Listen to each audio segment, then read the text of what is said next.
Welcome to this segment of 5 Minutes with KeRusso. I want to start off again by thanking you for giving me these 5 minutes. I know some days it's pretty easy to find 5 minutes to spend, and some days it's pretty hard to find those 5 minutes.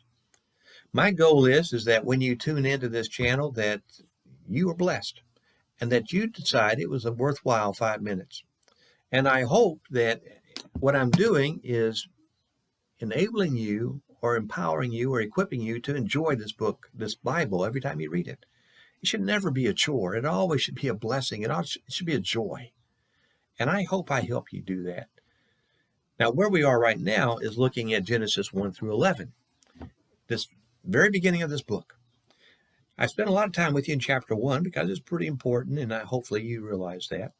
From here on out, I'm not going to spend as much time in the chapters. I'm going to hit highlights and point out some threads for you to follow, because this is your journey you need to take, discoveries you need to make. Now I'm going to give you a couple of threads here that are found in Genesis chapter 2 and verse 4.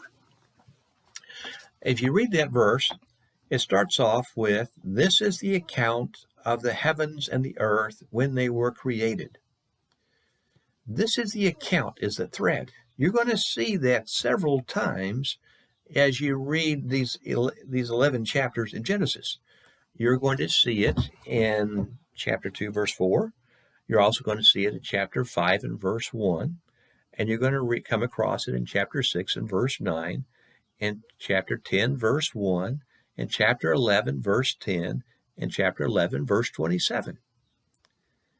Well, what's happening with these threads is the writer, and I believe it's Moses, is going somewhere. He's taking people up to chapter 12, verse 1, where he introduces the Israelites to their ancestor, Abram, who later had his name changed to Abraham.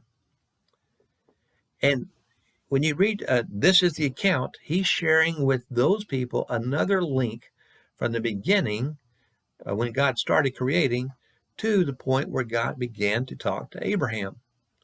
And each one of these references to this is the account is a link that helps connect that history for them. So be mindful of that. And when you read through these chapters here and you come across that phrase, this is the written account, or this is the account, you know what's going on. Now, another thread I'm going to give you to follow, this is in chapter 2, verse 4 also. "This is the account of the heavens and the earth when they were created, when the Lord God made the earth and the heavens." And I want you to see that word Lord God, because that's a reference to the name of God. That word Lord, this is the first time it appears in the Bible. If you're in English translations like mine, all 4 letters are capitalized. That's a reference to God's name, a name that was given to Moses in Exodus chapter 3 when God said, I don't know when Moses says to God, "What's your name?" And God says, "I am who I am." And the Hebrew for that would be Yahweh, or that's how we translate it or pronounce it. 4 letters, YHWH, English letters. And those are translated usually in the Bible with this word Lord when all 4 letters are capitalized. So when you come across that, Moses is saying something to those people about the Lord God, the God of Abraham, Isaac, and Jacob, the one they're to have a relationship with. And you're going to need to follow that thread and understand what's happening with it. Now, let me give you a little hint, or some insight to why that thread is important. If you look in chapter 4 and verse 26, you're going to have this statement at the very end of that account. "At that time, the people began to call on the name of the Lord." Something's going on here. Moses is trying to teach those people. Now, you get to chapter 12 and verse 8, when he gets into the story of Abraham, you're going to read in chapter 12 and verse 8 that Abraham, well, it says, his name is Abram at the time, "From there he went on toward the hills east of Bethel and pitched his tent with Bethel on the west and Ai on the east. And there he built an altar to the Lord," and those 4 letters are capitalized, "and called on the name of the Lord." And again, those 4 letters are capitalized.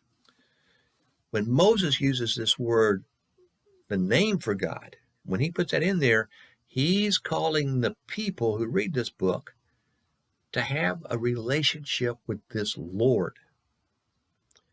Something for you to be aware of. Okay?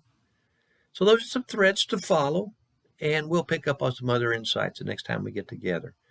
I hope that these 2 threads will start giving you some kind of structure to work with and to start gaining some insight that you need to gain. Thank you for your time, and we will see you the next segment. If you want to leave a comment, you can, or if you want to send an email to booksbycaruso@gmail.com. Have a blessed day.